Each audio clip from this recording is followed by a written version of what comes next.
السلام عليكم ورحمة الله. أخباركم حبايبي إيه؟ إن شاء الله نعمل المحشي اللي انتوا شايفينه ده. طبعا كلنا شاطرين وكلنا بنعرف نعمل محشي، بس كل واحد ليه تركاية كده تختلف عن التاني. ولو لسه أول مرة تدخلي المطبخ إن شاء الله هعلمك طريقة المحشي بطريقة حلوة قوي. نبدأ كده بسم الله ونصلي على الرسول صلى الله عليه وسلم. نزلت كده بالبصلاية بتاعتي، تمام، مقطعاها مكعبات زي ما انت شايفاها. على فكرة اللي انا حطاه فيها ده مش سمنة ولا زبدة، الدهن اللي انا كنت مسيحاها معاكم قبل كده. على فكرة بيبقى حلو قوي في المحشي.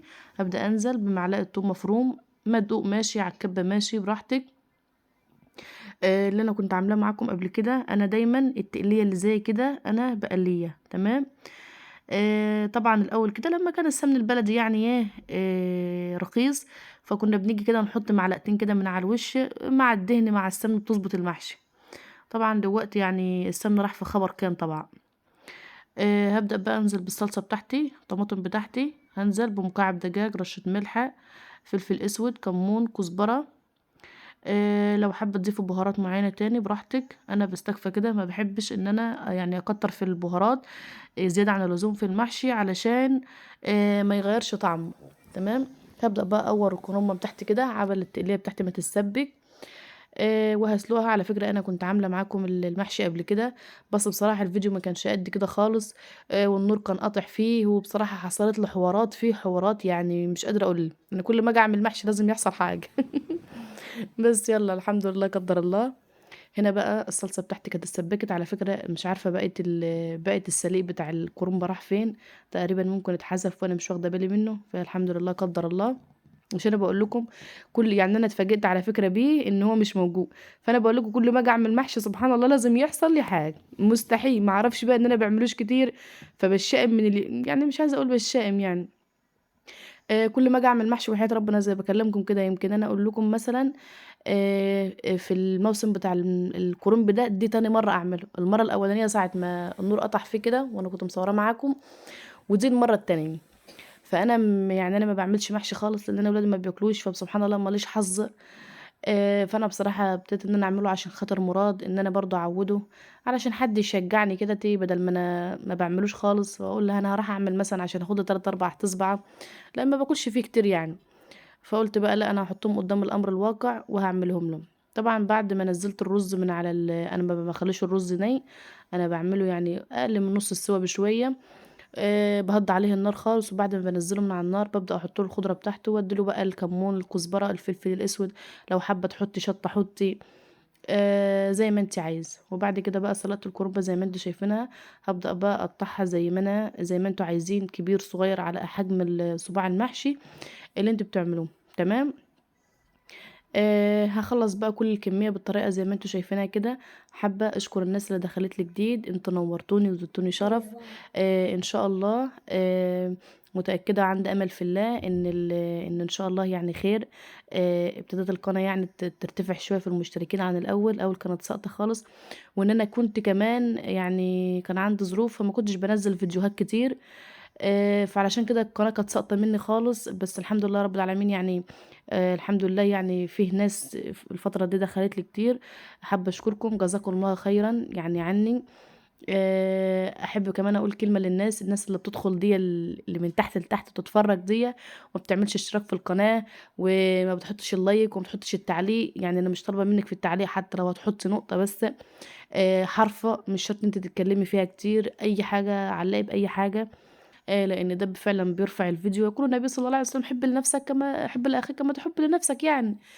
فما تبخلوش عليا باشتراكاتكم، وما تبخلوش عليا بلايكاتكم لو انتوا شايفين ان انا استحق. لو ما استحقش خلاص انا مش بطلب ان انت تشتركي في القناه. لو ما كانش عاجبك محتوايا او ما كانش الفيديوهات اللي انا بنزلها مش عاجباكي، لا دي براحتك، دي ما تحطيش عادي يعني. تمام. هنا قطعت ايه، قطعت العصي، عملت ارضيه لل... للمحشي للحله تحت. بصراحه انا من صغري وانا كنت دايما اشوف امي كانت دايما تعمل العصي في القعر كده، فانا واخداها يعني ان انا لازم اعمل كده. انا دي بقى هبدا على البلانشه كده، هبدا اعمل دي طريقه اللي يعجبك يعني، اللي انت حباه على ايدك ماشي، زي ما انا عاملاها كده ماشي. انا شايفه ان اللي هما الاتنين حلوين والاتنين بينجزوا يعني. تمام. دي كده طريقة. انا بحط الرز في نص الصباع كده، ما بملاش الرز لحد اخر حرف الصباع علشان الرز بيزيد، تمام. فلما يزيد معاكي هيكمل بقيه الصباع الفاضي، انما انت لو مليت الصباع كله طبعا اكيد ان الرز الزياده هيبهدل معاكي ويتنطور في الحل، تمام. زي ما انت شايفه، اكيد انت شايفه اهوت ان انا مش كابسه الصباع خالص، زي ما بتعملي في الفلفل وتدي هوي في الصباع علشان الرز يفوش فيه، كذلك برضو في المحشي الكرنب، ادي من الحرف من هنا ومن هنا خليه فاضي، تمام. هبدأ ارص بقى كل الكمية زي ما انتوا شايفينها، هكمل طبعا الباقي كده مع نفسي. وهقعد بقى كده وافرش في الارض لان طبعا ظهري كان وجعني. هبدأ بقى، ودي كمان طريقة ان انا على فكرة انا هنا بالسكينة عندت ان كان في الكرنب يعني قطعة من الكرنب زيادة شوية، فانا بسيب بس فضا اللي هو للرز بس، انما انا بخلوش حروفه طويلة يعني. هنا دي برضو بلف على ايدي كده واروح ضغطة بسيطة خالص كده علشان صباع الكرنب ما يفكش منك، تمام. اروح لفة زي ما انت شايفه، فانت بقى شوفي بقى على البلانشة على ايديكي زي ما انت عايزة. هنا بقى المحشي انا كنت خلصت رصة، على فكرة انا كنت عاملاها الصبح ورحت مشوار كده وجيت. هبدأ بقى. يكون عندي شوربة بتاعت فراخ، انا بحبش ابدا اعمله بالمية. طبعا لو ما عندكيش بتحطي مكعب دجاج وبصلايه وشويه توابل وبتعملي لها شرب. طب لو عندك فراخ او مثلا انت بتعمليها على بط او لحمه او اي حاجه، طبعا بالشوربه بتبقى روعه. هنا معايا الشوربه وحطيت كبشه الطماطم اللي انا كنت عيناها معاكم في الاول، وهبدا انزل بقى. بصي، الكرنب انواع، الكرنب البلدي واللي هو البط او معرفش اسمه ياباني حاجه كده يعني. انا اول مره كنت اجيب الكرنب ده، فانا حطيت له العقد بتاعه على اساس ان هو زي البلد، ان هو اخر سطره ما بيبقاش مغطيه والشوربه بتبقى من تحت منه. فرجع معايا حسيت ان هو ايه احتاج معايا كمان، احتاج معايا شوربه، فحطيت له كبشتين من على الوش كده. انا ما كنتش اعرف ان البط ده، ان البط ده او الياباني ده ما اعرفش هو اسمه ايه، جود، بيحتاج شوربه كتير. فانت خلي بالك البلدي، الكرنب البلدي هو اللي بتخلي السطر الاولاني الشوربه من تحتيه. طب الكرنب اللي هو بيقولوا عليه بط او او الياباني ده، لا ده بياخد يا جماعه شوربه كتير، فخلي الشوربه تغطيه من فوق. ده انا اول مره اعرف المعلومه دي، لان انا زي ما قلت لكم انا ما بجيبش كرنب كتير، تمام. انا بقى هنا شايفينه لازم ألسع اللسعه دي، يعني انا عن نفسي انا بنقي كده في الحله، ولو الحله ما اتلسعتش مني لازم ألسع الحله بالطريقه دي، اقسم بربي، علشان اكل اللي انا، ايوه انا اللي من انا الناس اللي بتحب تاكل قعر الحله. حقيقي والله يا جماعه، اي حاجه فيها قعر حله انا بحب اكلها الا الرز.